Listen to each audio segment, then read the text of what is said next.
Hi, everybody, and welcome back to day 3 of the Right Audience, More Sales Challenge. I just have to say that your marketing messages yesterday, they were really incredible. I love the thought that you put into them. I love the questions that I was asked and how specific they really got around the results that your audience wants to experience in their life or in their business.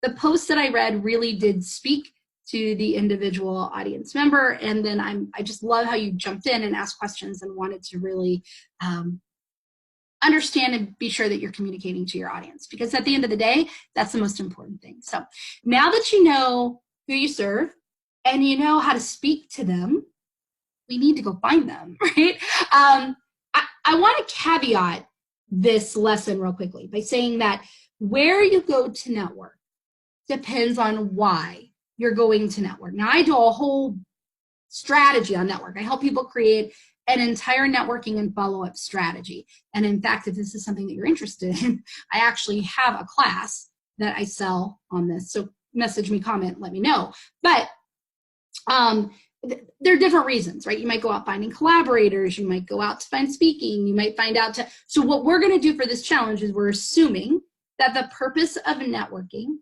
is to find potential clients and customers. That's the ultimate end result, to build relationships that will help you sign more clients and make more money, okay? As always, my best way to illustrate this to you is by telling you a story. So a client hired me, and she hired me really, really frustrated because she was like, as she said, I'm wasting time networking, Rita. I'm wasting all of this time networking. I just network all the time. You know, I'm going to all of the events. I'm going to all of the networking events, but I'm really not finding clients. I'm just not finding them. So maybe for a future challenge, what I will say is that the purpose of going out now, maybe I should just do a whole networking challenge one day. But the purpose of going networking should never really be to find a client. It shouldn't be the purpose. It's like a byproduct of going networking that you will find clients and customers, but it shouldn't be the reason. So don't attend a networking event thinking, I didn't get anybody here who was interested in buying my products, or I didn't get anybody here who was interested in, hiring me. So people are always like, wait, what, Rita? Because you just said we're going to assume that the purpose of networking is to go build relationships, to get clients and customers. But then you just said, like, the purpose should never be to get clients or customers, right? So again, that shouldn't be the purpose. It will be a byproduct, but it will be a byproduct of strategic networking. That means intentional networking, right? Because you do have to be intentional, because networking budgets and marketing budgets and time aren't infinite. Budgets and time are limited. So you need to be really efficient about where you're spending yours when it comes to networking. Okay, so I asked her, where are you networking? So you say you're networking all the places. Where are you networking? And she said things like, well, I'm going to, she said all the standard networking events. I'm going to chamber events. I'm going to BNI meetings. I'm going to like local networking lunches, all of them. I'm going to all the local groups. And I mean, when I said all of them, I asked her how many of the same people she kept seeing over and over. And it was a good many, right? Like that local. She said, yeah, I'm meeting new people, but I always see the same people over and over. She was going to meet up groups for women in business, right? All of the luncheons for the women entrepreneurs. Basically, if entrepreneurs were gathering, she was there. Okay, if entrepreneurs were gathering, she was there. The problem was that she was a dating coach. So networking doesn't work when you're going to the wrong places. Networking doesn't work when you're going to the wrong places. She was definitely not. She was definitely not in the right place. So she told me that, well, Rita, I keep looking for networking events. I keep looking for networking events that cater to singles, but like I can't find any, right? I just can't find any networking groups for singles. So she was going to all of these places, right? She was going to all of these places, hoping that she would find people that might be single or that could refer singles to her, okay? While word of mouth referrals are great, they are not how you want to build your business, because all you're doing is putting your success in the timeline of other people. When they decide to talk about you, when they decide to refer you. Sure, we definitely want a business where word of mouth referrals are happening. I mean, that's wonderful. But you don't want that to be the way that you're relying on your clients.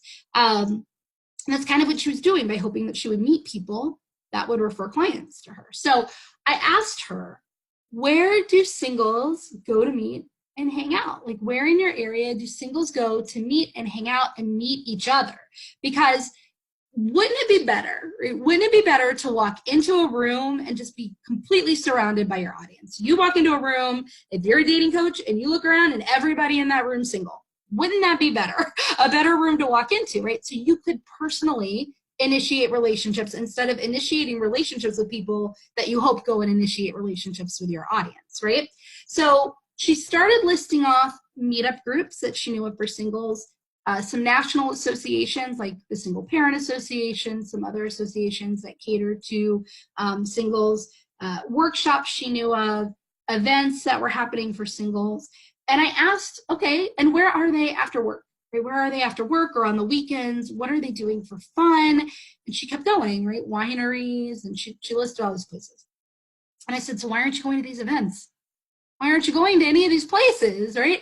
And she's like, Rita, I have to be honest, I haven't thought about non-traditional networking places as ways to network. I just keep thinking of the traditional networking groups. Like, you go to network at places where people are coming together to network, right? You don't just go to a winery to network for your business, right? Because everybody else there isn't there to network.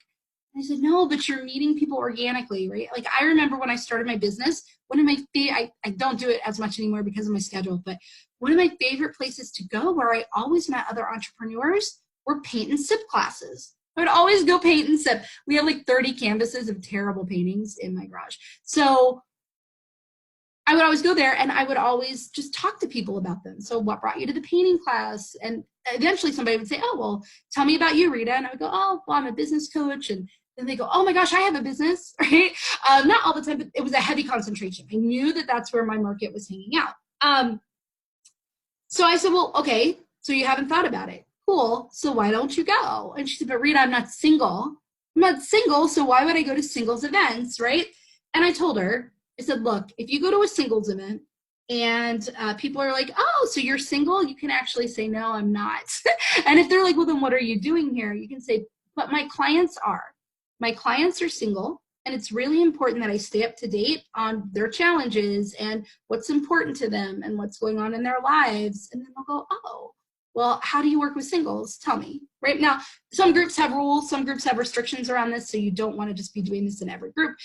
But also, when I was a dating coach, if I knew that a singles group was going to be having a happy hour at like a certain restaurant, I would just be at that restaurant, at that bar, because they were all going to be at that bar. And I could organically start striking up conversations with them, right? It's about placing yourself in the path of your audience, right? Too many times entrepreneurs are trying to divert the attention of their audience over to them.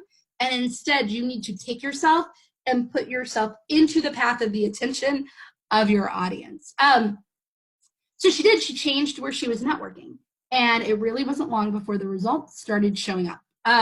She created really incredible relationships, period, that many turned into client relationships. She was learning so much about her market by being places where they were going to learn, meet with each other, talk to each other, educate, hang out, right? So she learned information that she needed to serve them better,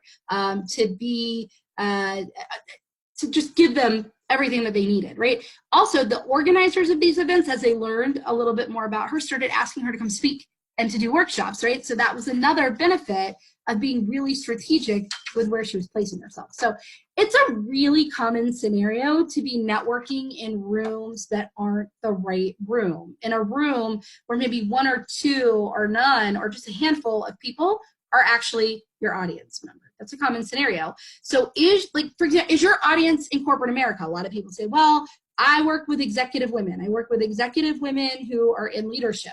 And I'm like, well, where are you networking? And they're like, with all these other entrepreneurs, right? I'm networking at this woman entrepreneur group, and I'm networking over here at this meetup group for entrepreneurs. And I'm going to, well, guess who's not at any of these things?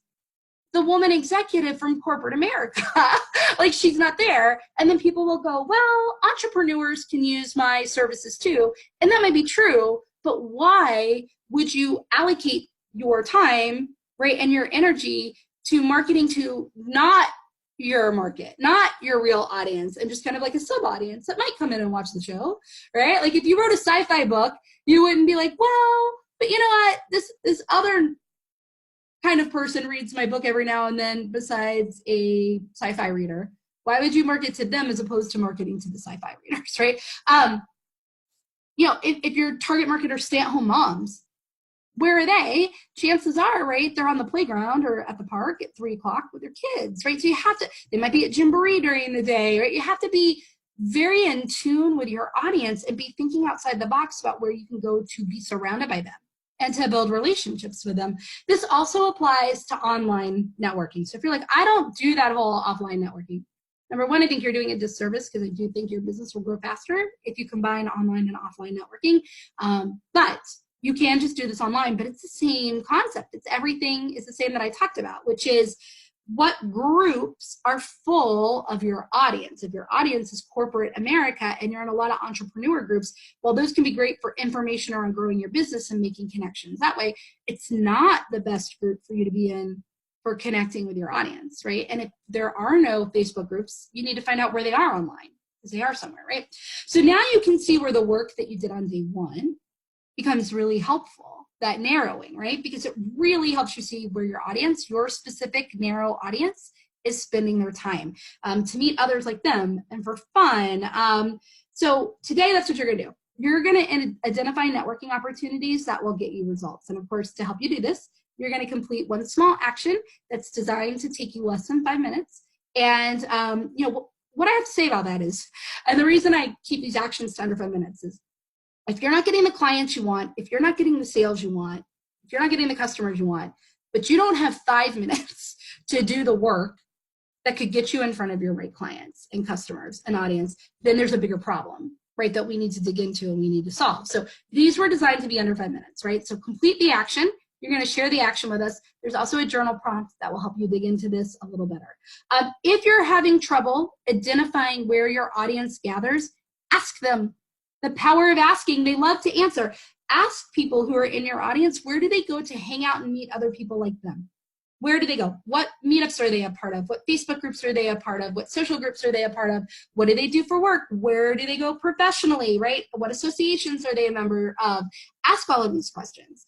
And then they will help you. They will help you find them. And again, you want to be uncovering where the majority of the attendees or the majority of the members are your audience, okay? All right, I can't wait to see the places that you find. Take care, everybody. Bye.